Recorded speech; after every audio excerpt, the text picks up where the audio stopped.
Next section जो है हमारे पास prevention of money laundering act में, वो है हमारे पास section 2 subsection 2, that is references to other enactments. कोई भी रेफरेंस इस एक्ट में या इसके शेड्यूल में टू अनदर इनैक्टमेंट या प्रोविजन, अगर इनैक्टमेंट या प्रोविजन इन फोर्स नहीं है उस पर्टिकुलर एरिया में, तो ये माना जाएगा एज अ रेफरेंस जो कॉरेस्पॉन्डिंग लॉ है या फिर जो रेलिवेंट प्रोविजंस है उस लॉ के, कि वो इन्फोर्स होंगे उस एरिया में। तो बेसिकली हमारे पास नेक्स्ट जो है वो है सेक्शन 2 सबसेक्शन 2। इसमें बताया गया है कि जो रेफरेंस होगा टू अदर इनैक्टमेंट्स, मतलब जो दूसरे एक्ट्स हैं हमारे पास, उनका हम कितना रेफरेंस ले सकते हैं। इसमें बताया गया है कि कोई भी जो रेफरेंस है इस एक्ट में या इस एक्ट के किसी शेड्यूल में, वो जो है अगर इन्फोर्स नहीं है, मतलब अभी फोर्स में नहीं है एक पर्टिकुलर एरिया में, तो यहाँ पे जो है माना जाएगा कि वो रेफरेंस लिया जाएगा एक कॉरेस्पॉन्डिंग लॉ का या फिर रेलेवेंट प्रोविजन का जो इन्फोर्स में है जो उस एरिया में। तो बेसिकली कोई सिमिलर प्रोविजन है, कोई इनैक्टमेंट है इस टाइप का जो किसी एरिया में प्रिवेल नहीं करता है, तो यहाँ पे जो है जो सिमिलर हमारे पास लॉ है या फिर जो रेलेवेंट प्रोविजंस हैं वो माना जाएगा कि वो इन्फोर्स हैं उस एरिया में। नेक्स्ट आ गया इसमें हमारे पास चैप्टर 2 एंड इसकी जो हमारे पास टाइटल है वो है offence of money laundering.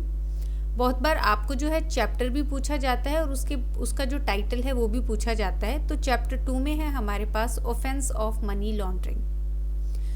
Section 3 जो है हमारे पास वो बात करता है ऑफेंस ऑफ मनी लॉन्ड्रिंग की।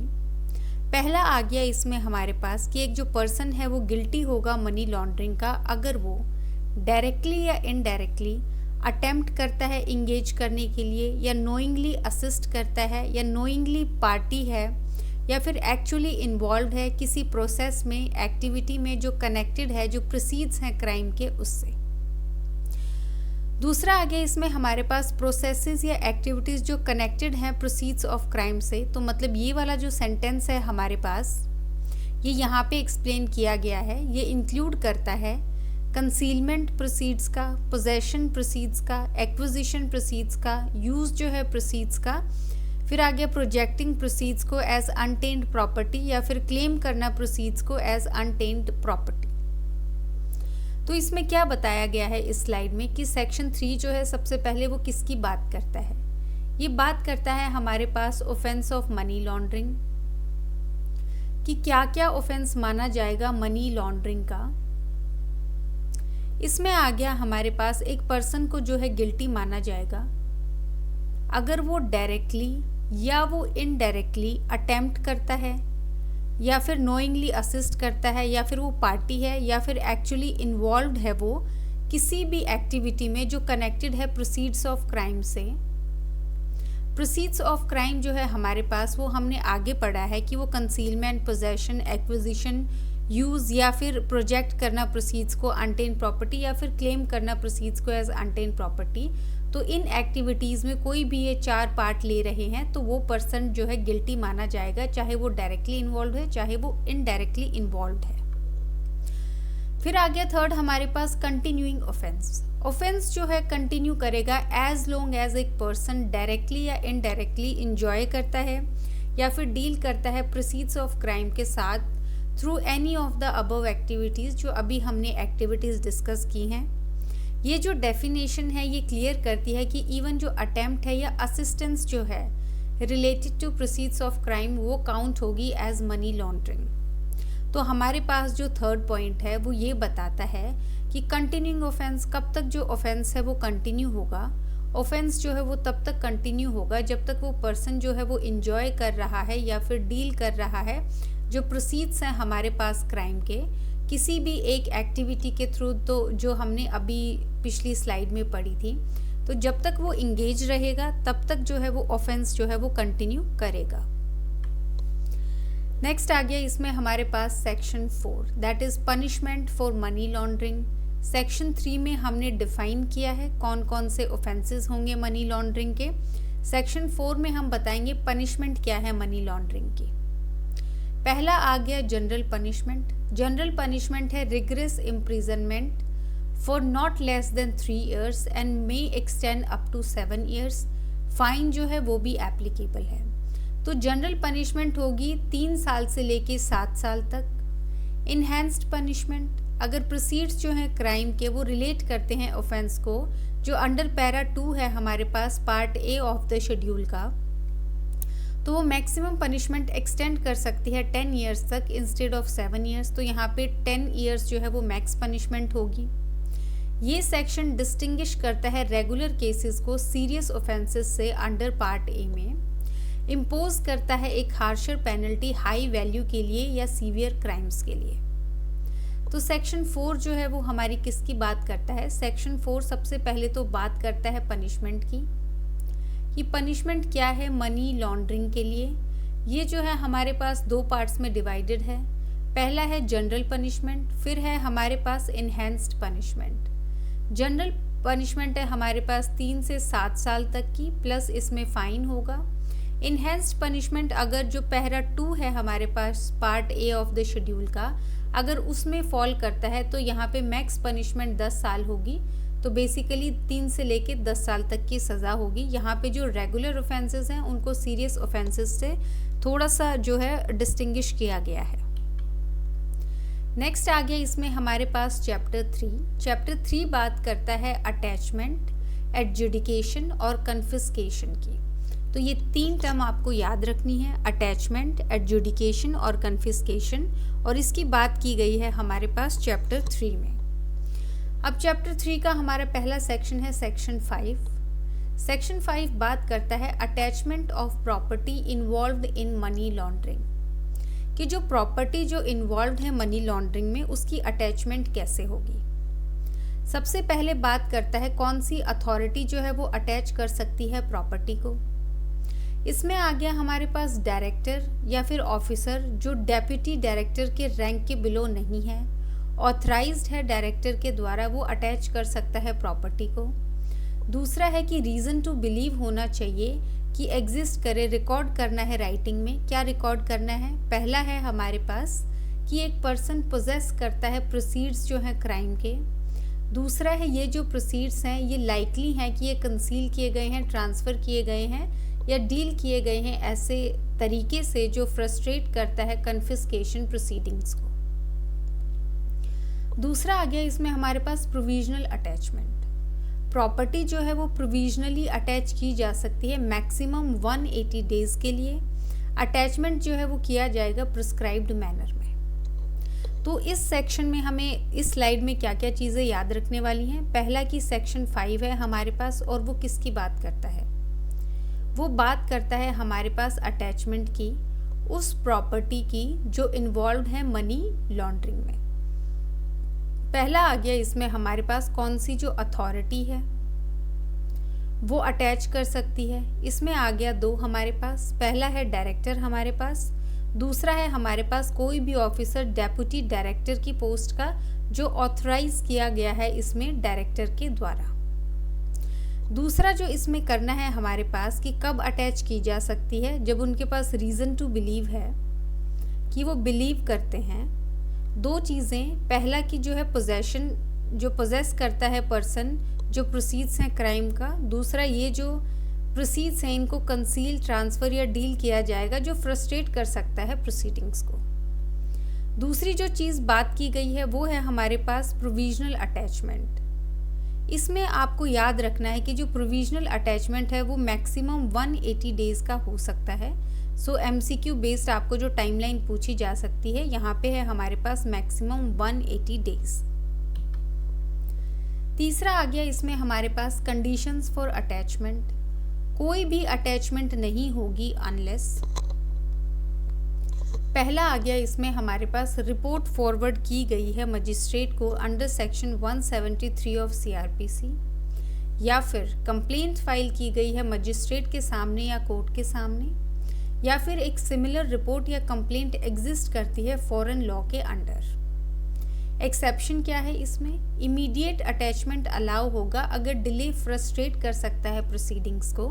इसमें भी जो रीजंस है वो राइटिंग में देने हैं। फिर आ गया हमारे पास 4th point, computation of attachment period, कब कहाँ से कैलकुलेट किया जाएगा। इसमें दो चीज़ें बताई गई हैं। एक तो जो पीरियड स्टे किया गया है हाई कोर्ट के द्वारा वो एक्सक्लूड किया जाएगा। दूसरा बताया गया है एडिशनल 30 डेज जो हैं जो वेकेशन ऑफ स्टे के बाद वो जो है काउंट किए जा सकते हैं। तो इसमें जो है स्लाइड में हमने जो थर्ड चीज़ है वो क्या पढ़ी है कि कंडीशंस क्या हैं अटैचमेंट की। तो कंडीशंस क्या हैं अटैचमेंट की, कोई अटैचमेंट नहीं होगा जब तक, पहला आ गया इसमें हमारे पास रिपोर्ट जो है नहीं दी जाती है अंडर सेक्शन 173 ऑफ CRPC। दूसरा आ गया कंप्लेंट दी गई है हमारे पास मजिस्ट्रेट को या फिर कोर्ट को, तीसरा है हमारे पास कोई रिपोर्ट या फिर कंप्लेंट फाइल की गई है अंडर फॉरेन लॉ। तो इन 3 कंडीशंस में जो है अटैचमेंट जो है वो किया जाएगा। और इनके अलावा कब अटैचमेंट हो सकता है, जब ये बताया गया है, जब ये लगता है उनको कि डिले कर सकता है, ये जो डिले है ये फ्रस्ट्रेट कर सकता है प्रोसीडिंग्स को, तो यहाँ पे जो है इमीडिएट अटैचमेंट जो है वो हो सकता है। फोर्थ पॉइंट आता है हमारे पास कंप्यूटेशन जो है अटैचमेंट पीरियड का। कंप्यूटेशन का मीनिंग होता है कैलकुलेट कैसे करना है जो अटैचमेंट पीरियड है हमारे पास। पहला जो बताया गया है इसमें बेसिकली 2 पॉइंट बताए गए हैं। पहला बताया गया है कि जो स्टे का पीरियड है हाई कोर्ट के द्वारा वो एक्सक्लूड किया जाएगा। दूसरा बताया गया है कि जो एडिशनल 30 डेज का पीरियड है जब स्टे जो है वो हट जाती है वो जो है काउंट किया जाएगा। तो ये जो 2 पॉइंट है आपको MCQ के पर्पस से याद रखने हैं।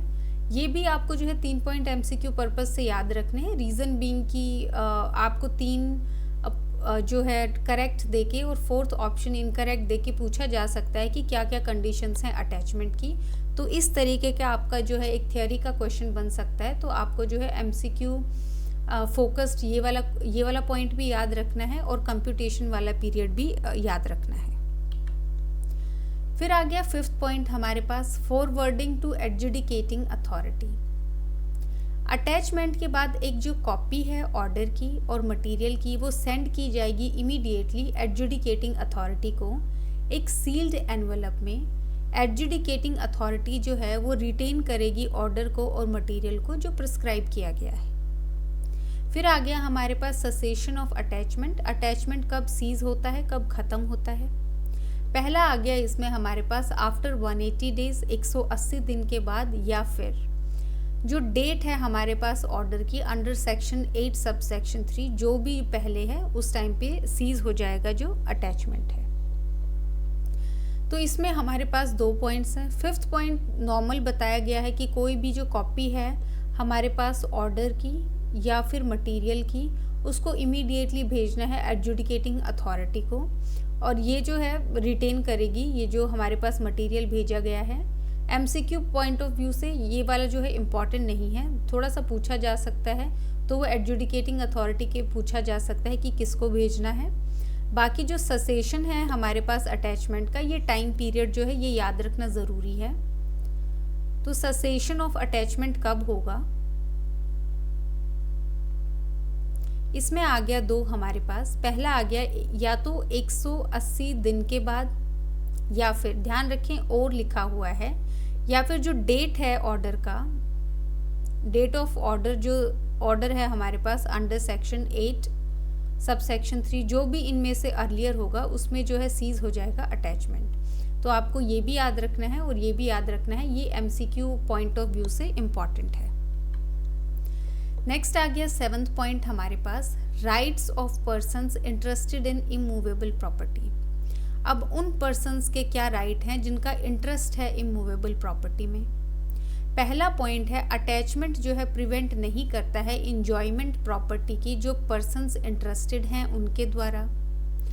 पर्सन इंटरेस्टेड इंक्लूड करता है सारे के सारे पर्सन्स जो क्लेम करते हैं या जो इंटाइटल्ड हैं क्लेम करने में इंटरेस्ट को प्रॉपर्टी में। फिर आ गया इसमें हमारे पास 8th point that is filing complaint. Director या ऑथराइज्ड ऑफिसर वो फाइल करेंगे एक कंप्लेंट 30 डेज के अंदर अंदर अटैचमेंट की एडजुडिकेटिंग अथॉरिटी के सामने। वो स्टेट करेंगे क्या फैक्ट्स हैं अटैचमेंट के। तो 7th पॉइंट क्या बोलता है, जो पर्सन्स इंटरेस्टेड हैं पर्सन्स इंटरेस्टेड हैं। तो बेसिकली एक छोटी सी लाइन बोली गई है कि जो वो है अपनी प्रॉपर्टी इंजॉय कर सकते हैं, उनको प्रिवेंट नहीं किया जा सकता। नेक्स्ट जो पॉइंट है हमारे पास वो इम्पॉर्टेंट है कि जो कंप्लेंट है वो कौन फाइल करेगा। कंप्लेंट फाइल किया जाएगा डायरेक्टर के द्वारा या कोई भी जो ऑथराइज्ड ऑफिसर है हमारे पास। कितने दिन के अंदर अंदर 30 डेज जो है अटैचमेंट के, उनके अंदर अंदर किसके सामने, एडजुडिकेटिंग अथॉरिटी के सामने। और यहाँ पे वो जो है फैक्ट्स बताएंगे अटैचमेंट के कि किन सिचुएशंस में या सर्कमस्टांसेस में अटैचमेंट हुई है और किसने जो है कैरी ऑन किया है, कैसे किया गया है। तो ये जो सारी रिपोर्ट है एडजुडिकेटिंग अथॉरिटी को जाएगी कंप्लेंट फॉर्म में। तो यहाँ पे जो 8 पॉइंट है आपके पास वो इम्पॉर्टेंट है। कंप्लेंट कौन दे सकता है, डायरेक्टर या ऑथराइज्ड ऑफिसर। 30 दिन के अंदर अंदर अटैचमेंट की, एडजुडिकेटिंग अथॉरिटी को फैक्ट स्टेट करते हुए अटैचमेंट के। नेक्स्ट आ गया इसमें हमारे पास सेक्शन 6। ये बात करता है एडजुडिकेटिंग अथॉरिटीज की, कॉम्पोजिशन की, पावर्स एटसेट्रा। पहला है इसमें हमारे पास अपॉइंटमेंट। सेंट्रल गवर्नमेंट अपॉइंट करेगी एक एडजुडिकेटिंग अथॉरिटी को नोटिफिकेशन देके कि वो एक्सरसाइज कर सके अपनी पावर इस एक्ट के अंदर। दूसरा है कॉम्पोजिशन। हमारे पास एक चेयरपर्सन होगा और 2 मेंबर्स होंगे। एक मेंबर का एक्सपीरियंस होना चाहिए लॉ में और दूसरे का एक्सपीरियंस होना चाहिए फाइनेंस, अकाउंटेंसी या एडमिनिस्ट्रेशन में। तीसरा है हमारे पास क्वालिफिकेशंस। जो लॉ मेंबर होगा वो क्वालिफाइड होना चाहिए डिस्ट्रिक्ट जज के लिए या फिर वो मेंबर होना चाहिए इंडियन लीगल सर्विस ग्रेड 1 का। दूसरा आ गया इसमें हमारे पास फाइनेंस, अकाउंटेंसी, एडमिनिस्ट्रेशन मेंबर। ये पोजेस करेगा जो भी प्रिस्क्राइब्ड क्वालिफिकेशंस हैं वो। तो हमें इस स्लाइड में क्या याद रखना है, सबसे पहले हमारे पास सेक्शन 6 है। किस चीज़ की बात करता है, एडजुडिकेटिंग अथॉरिटी की, इनके कॉम्पोजिशन की, प्लस इनकी जो पावर्स एटसेट्रा हैं इनकी। तो बेसिकली एडजुडिकेटिंग अथॉरिटी को ये वाला सेक्शन जो है वो एक्सप्लेन करता है। सबसे पहले बात की जाती है अपॉइंटमेंट की। अपॉइंटमेंट की जाती है सेंट्रल गवर्नमेंट के द्वारा। दूसरा है हमारे पास कॉम्पोजिशन। कॉम्पोजिशन में आ गया इसमें हमारे पास चेयरपर्सन प्लस उसके अलावा 2 मेंबर्स। पहला मेंबर जो होगा वो लॉ की फील्ड में होगा, दूसरा हो सकता है फाइनेंस, अकाउंटेंसी और एडमिनिस्ट्रेशन फॉर्म में। जो लॉ का मेंबर है उसकी क्वालिफिकेशन क्या होगी, ईदर वो डिस्ट्रिक्ट जज के लिए क्वालिफाइड होना चाहिए या फिर वो मेंबर होना चाहिए इंडियन लीगल सर्विस ग्रेड जो है 1 का। दूसरा आ गया जो फाइनेंस, अकाउंटेंसी या एडमिनिस्ट्रेशन वाला मेंबर है, उसकी जो प्रिस्क्राइब्ड है क्वालिफिकेशंस वो होनी चाहिए। तो बेसिकली इसके लिए अलग से नोटिफिकेशन होगा और यहाँ पे जो है लॉ मेंबर के लिए ये टर्म्स जो है हमारे पास फिक्स्ड हैं क्वालिफिकेशन की। फोर्थ आ गया इसमें हमारे पास चेयरपर्सन अपॉइंटमेंट। चेयरपर्सन अपॉइंट किया जाएगा सेंट्रल गवर्नमेंट के द्वारा फ्रॉम अमंग द मेंबर्स में से ही। फिर आ गया benches and jurisdiction. Jurisdiction exercise किया जा सकता है बेंचेस के द्वारा। बेंच में 1 या 2 मेंबर्स हो सकते हैं जो फिट लगता है चेयरपर्सन को। बेंचेस ओरिजिनली सिट करते हैं न्यू दिल्ली में या दूसरे प्लेसेस में जो नोटिफाई किया जाता है गवर्नमेंट के द्वारा। गवर्नमेंट स्पेसिफाई करता है एरियाज जुरिस्डिक्शन के लिए जो है हर एक बेंच का। 6 आ गया हमारे पास ट्रांसफर ऑफ मेंबर्स। चेयरपर्सन जो है ट्रांसफर कर सकते हैं मेंबर को एक बेंच से दूसरे बेंच में। इन केस जो अगर एक केस रिक्वायर करता है 2 मेंबर बेंच तो वो ट्रांसफर कर सकते हैं या रेफर कर सकते हैं अकॉर्डिंगली। फिर आ गया टर्म क्या होगी ऑफिस की, 5 साल जब से जो डेट है ज्वाइन किया है या फिर जो मैक्सिमम एज लिमिट है 65 ईयर्स है हमारे पास। तो इस स्लाइड में काफ़ी कुछ याद रखने वाला है। सबसे पहले तो हमारे पास जो चेयरपर्सन है उनकी अपॉइंटमेंट है। चेयरपर्सन को कौन अपॉइंट करेगा, अगेन हमारे पास जो सेंट्रल गवर्नमेंट है वो अपॉइंट करेगी। फिर आ गया इसमें हमारे पास बेंचेस के बारे में। तो बेंचेस एंड जुरिस्डिक्शन, तो जो जुरिस्डिक्शन है हमारे पास वो एक्सरसाइज की जाती है बेंच के द्वारा। बेंच में हमारे पास 1 या 1 से जो है ज़्यादा मेंबर्स हो सकते हैं। कहाँ पे ये बैठेगा, ये बैठेगा हमारे पास न्यू दिल्ली में। गवर्नमेंट स्पेसिफाई करेगी यहाँ पे क्या जो है जुरिस्डिक्शन होगा बेंच का। ट्रांसफ़र ऑफ मेंबर्स, तो यहाँ पे जो चेयरपर्सन है हमारे पास, वो जो है ट्रांसफ़र कर सकता है मेंबर्स को एक बेंच से दूसरे बेंच में। जहाँ पे 2 मेंबर्स की ज़रूरत है वहाँ पे भी चेयरपर्सन जो है रिक्वायर या रेफ़र कर सकता है अकॉर्डिंगली। तो यहाँ पे चेयरपर्सन जो है वो ट्रांसफरिंग अथॉरिटी है। ये हमारा 6 पॉइंट में था। जो सबसे ज़्यादा याद रखने वाली चीज़ है वो है हमारे पास टर्म क्या है ऑफिस की। टर्म है हमारे पास 5 साल तक, जब से जो ऑफिस है ज्वाइन किया है, या फिर जो मैक्सिमम एज लिमिट है हमारे पास 65 ईयर्स। इन दोनों में से जो भी पहले होता है वहाँ उतनी जो है टर्म मानी जाएगी। तो जो ज़रूरी है वो है चेयरपर्सन का अपॉइंटमेंट सेंट्रल गवर्नमेंट के द्वारा, या फिर न्यू दिल्ली में जो है बेंच बैठता है और चेयरपर्सन जो है रिसाइड करता है, या फिर ट्रांसफरिंग अथॉरिटी है वो बताती है कौन कहाँ जाएगा। उसके बाद है टर्म हमारे पास 5 साल या फिर जो है मैक्सिमम 65 ईयर्स। 8th आ गया इसमें हमारे पास, that is salary and conditions. ये डिटरमाइन किए जाएंगे एज प्रिस्क्राइब्ड हैं। ये जो है रिड्यूस नहीं किए जा सकते या वेरी नहीं किए जा सकते डिसएडवांटेज में अपॉइंटमेंट के बाद। फिर आ गया फिलिंग वैकेंसीज।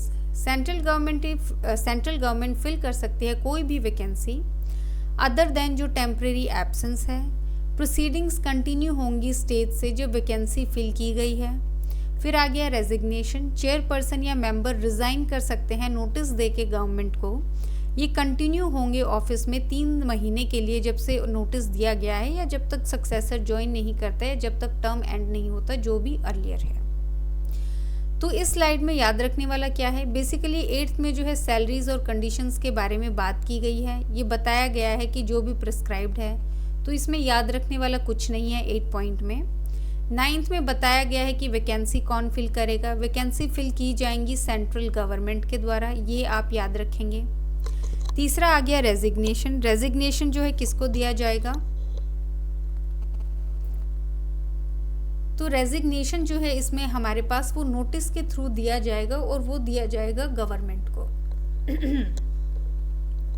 यहाँ पे नोटिस देने के बाद जो है 3 महीने तक जो है कंटिन्यू करना है, तो बेसिकली 3 मंथ्स का नोटिस पीरियड होगा, या फिर जब तक सक्सेसर ज्वाइन नहीं करता या फिर जो टर्म है वो एंड नहीं करती। तो यहाँ पे 3 कंडीशंस है हमारे पास। रेजिग्नेशन के बाद 3 महीने तक कंटिन्यू करना है, या फिर जब तक सक्सेसर ज्वाइन नहीं करता, या फिर जो टर्म है एंड नहीं होती, जो भी हमारे पास अर्लीस्ट है। तो इस स्लाइड में वैकेंसी जो है सेंट्रल गवर्नमेंट फिल करेगी, और जो रेजिग्नेशन वाला पॉइंट है ये आपको याद रखना है।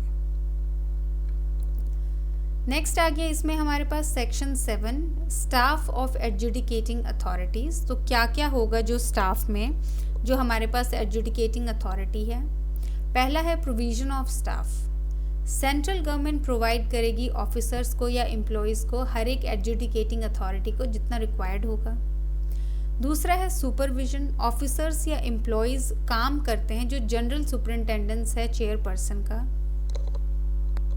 तीसरा आ गया सर्विस कंडीशन, सैलरीज, अलाउंसेज या दूसरी कंडीशंस जो हैं सर्विस की, जो प्रिस्क्राइब की गई हैं रूल्स के द्वारा। इसमें आ गया हमारे पास सेक्शन 7, दैट इज जो स्टाफ है ऑफ एडजुडिकेटिंग अथॉरिटीज़। पहला है इसमें हमारे पास प्रोविजन क्या है, मतलब कौन जो है प्रोवाइड करेगा, दैट इज सेंट्रल गवर्नमेंट करेगी। फिर आगे नॉर्मल सुपरिंटेंडेंस है या फिर सुपरविजन है यहाँ पे चेयरपर्सन का, और जो कंडीशंस होंगी वो प्रिस्क्राइब की जाएंगी रूल्स के द्वारा। तो इसमें जो आपको याद रखना है वो है सेंट्रल गवर्नमेंट प्रोवाइड करवाएगी स्टाफ, और नॉर्मल जो सुपरविजन होगा वो चेयरपर्सन का होगा। आपको ये 2 चीज़ें जो हैं याद रखनी है सेक्शन 7 में। नेक्स्ट आ गया इसमें हमारे पास सेक्शन 8, दैट इज एडजुडिकेशन।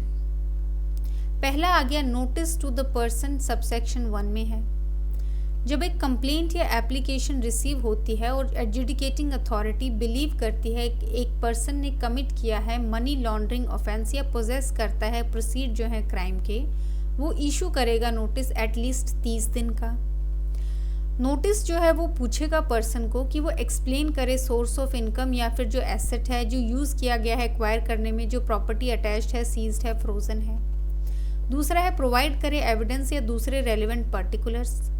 तीसरा है कि वो कॉज दिखाए कि क्यों उसने जो प्रॉपर्टी है वो डिक्लेयर नहीं की गई है जो इन्वॉल्व है मनी लॉन्ड्रिंग में। फिर आ गया जो कॉपीज़ हैं वो नोटिस की वो सेंड की जाएंगी पर्सन्स जिसके बिहाफ पे प्रॉपर्टी हेल्ड की गई है या फिर सारे के सारे को ओनर्स जो जॉइंटली हेल्ड करते हैं प्रॉपर्टी को। तो इस स्लाइड में क्या है, सबसे पहले सेक्शन 8 जो है इसका टाइटल है हमारे पास एडजुडिकेशन, और जो पहला पॉइंट है हमारे पास वो बात करता है नोटिस की। तो यहाँ पे जब भी कोई कंप्लेंट रिसीव होगी, कंप्लेंट रिसीव हुई है उसके बाद जो है नोटिस सेंड किया जाएगा एडजुडिकेटिंग अथॉरिटी के द्वारा एटलीस्ट 30 दिन का। और ये जो नोटिस है ये पर्सन को पूछेगा कि वो एक्सप्लेन करे क्या सोर्स ऑफ इनकम है उसकी, या फिर इनकम जिससे वो प्रॉपर्टी एक्वायर की गई है। दूसरा आ गया एविडेंस जो है प्रोवाइड करवाए। तीसरा है वो कॉज दिखाए कि क्यों वो डिक्लेयर नहीं की गई है मनी लॉन्ड्रिंग जो इन्वॉल्व है जो प्रॉपर्टी। उसके अलावा जो कॉपीज हैं नोटिस की वो सेंड की जाएंगी। 2 आ गया इसमें हमारे पास, एक तो वो पर्सन जो हेल्ड करता है प्रॉपर्टी, ऊपर से जो को ओनर्स हैं अगर जॉइंटली हेल्ड की गई है प्रॉपर्टी उनको। तो यहाँ पे ये बात करता है नोटिस की। जो आपको याद रखना है वो टाइमलाइन याद रखनी है। 30 दिन का नोटिस दिया जाएगा एडजुडिकेटिंग अथॉरिटी के द्वारा। ऊपर से को ओनर वाला पॉइंट भी आप याद रखेंगे कि अगर जॉइंटली हेल्ड है प्रॉपर्टी तो सारे के सारे को ओनर्स को जो है नोटिस भेजा जाएगा। दूसरा है हमारे पास adjudication by authority subsection 2। After considering replies hearing the person and the director and reviewing all material. तो कंसिडर करके जो रिप्लाईज आए हैं नोटिस के उसमें लोगों दो जो पर्सन्स हैं उनकी हियरिंग के बाद और जो डायरेक्टर हैं उनकी हियरिंग के बाद और रिव्यू करने के बाद सारा का सारा मटेरियल अथॉरिटी डिसाइड करती है कि अगर प्रॉपर्टी इन्वॉल्व है मनी लॉन्ड्रिंग में तो क्या प्रॉपर्टी इन्वॉल्व है मनी लॉन्ड्रिंग में, और जो प्रॉपर्टी है अगर वो क्लेम की गई है किसी और के द्वारा तो उनको भी एक चांस मिलता है सुनवाई का हियर करने का। थर्ड पॉइंट आ गया हमारे पास कंफर्मेशन ऑफ अटैचमेंट सबसेक्शन 3। अगर मिलता है कि प्रॉपर्टी इन्वॉल्व है मनी लॉन्ड्रिंग में, अथॉरिटी कंफर्म करती है अटैचमेंट सीजर या फ्रीजिंग। अटैचमेंट कंटिन्यू होगा ड्यूरिंग इन्वेस्टिगेशन जो मैक्स 365 डेज का होता है, या फिर जब तक कोर्ट प्रोसीडिंग्स कंक्लूड नहीं होती।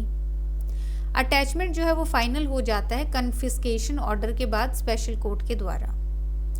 एक्सप्लेनेशन आगे जो पीरियड है स्टे का कोर्ट के द्वारा वो एक्सक्लूड किया जाएगा जो इन्वेस्टिगेशन का पीरियड है 365 डेज की कैलकुलेशन में। फोर्थ पॉइंट आ गया हमारे पास पोजेशन ऑफ प्रॉपर्टी सबसेक्शन 4।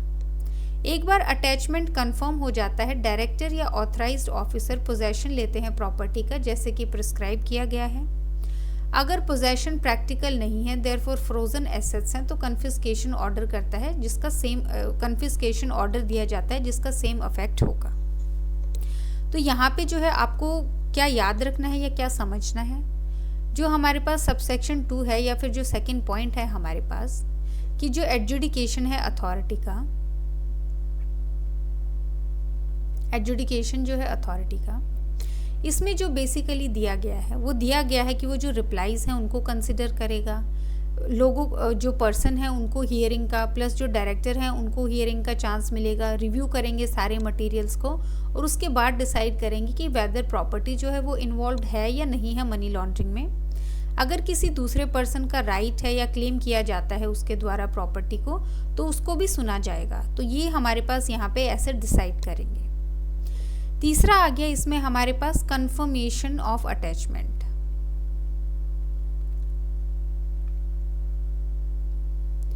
इसमें है कि अगर प्रॉपर्टी मिलती है कि हाँ वो जो है मनी लॉन्ड्रिंग जो है उसमें इन्वॉल्व थी तो यहाँ पे जो अथॉरिटी है वो कंफर्म करेगी अटैचमेंट सीजर या फ्रीडिंग, और ये जो अटैचमेंट है ये कंटिन्यू होगी 365 डेज के लिए जो हमारे पास इन्वेस्टिगेशन का जो है टाइम पीरियड है, या फिर जब तक जो कोर्ट प्रोसीडिंग्स हैं वो कंक्लूड नहीं हो जाती तो पूरे कोर्ट प्रोसीडिंग के ट्रायल के दौरान या इन्वेस्टिगेशन के दौरान जो प्रॉपर्टी है वो अटैच्ड रहेगी।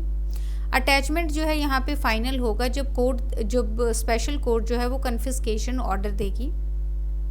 इसमें जो एक चीज़ बताई गई है कि जो स्टे का पीरियड है वो एक्सक्लूड किया जाएगा जो 365 डेज की इन्वेस्टिगेशन कैलकुलेशन है उसमें।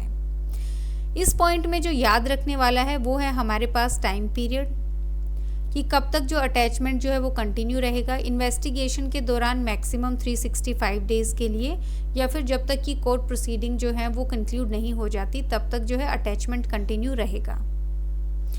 फिर आ गया पोजेशन जो है प्रॉपर्टी का। एक बार कंफर्म हो गया है कि जो प्रॉपर्टी है वो इन्वॉल्व्ड है हमारे पास मनी लॉन्ड्रिंग में, उसके बाद जो पोजेशन है उस प्रॉपर्टी का वो चला जाता है हमारे पास डायरेक्टर के पास या कोई भी जो ऑथराइज्ड ऑफिसर है उसके पास। लेकिन अगर पोजेशन जो है वो प्रैक्टिकल नहीं है तो एक कन्फिस्केशन ऑर्डर दिया जाएगा जिसका सेम इफेक्ट होगा। तो बेसिकली यहाँ पे नोटिस लगाया जा सकता है प्रॉपर्टी के ऊपर, या फिर कोई एसेट्स हैं तो उनको जो है कुछ ऐसा ऑर्डर देंगे कि जिसका मतलब होगा कि सेम इफेक्ट होगा अटैचमेंट का। अदरवाइज प्रैक्टिकली अगर पॉसिबल है तो यहाँ पे डायरेक्टर या ऑथराइज्ड ऑफिसर जो है वो जाके अटैच कर देंगे प्रॉपर्टी को। तो बेसिकली ये 3 पॉइंट्स जो है हमारे पास ये प्रोसीजर के पॉइंट हैं। पहला हमने ये डिस्कस किया कि कैसे डिसाइड होता है कि प्रॉपर्टी को अटैच किया जाएगा या नहीं। उसके बाद कंफर्म किया है हमने अटैचमेंट प्रॉपर्टी की कब तक कंटिन्यू रहेगी, और एक बार अटैचमेंट कंटिन्यू हो गया तो पोजेशन किसके पास जाएगी। तो ये बेसिकली 3 स्टेप प्रोसीजर है अटैचमेंट का। नेक्स्ट आ गया इसमें हमारे पास रोल ऑफ स्पेशल कोर्ट। तो रोल जो है हमारे पास स्पेशल कोर्ट, ये हमारे पास जो है सब सेक्शंस 5 to 7 में है। पहला आ गया कन्फिस्केशन। अगर स्पेशल कोर्ट जो है मिलता है मनी लॉन्ड्रिंग अकर हुई है तो प्रॉपर्टी जो है कन्फिस्केट की जाएगी सेंट्रल गवर्नमेंट को। दूसरा है रिलीज। कोई भी ऑफेंस या प्रॉपर्टी इन्वॉल्व नहीं है तो प्रॉपर्टी रिलीज की जाएगी राइटफुल ऑनर को।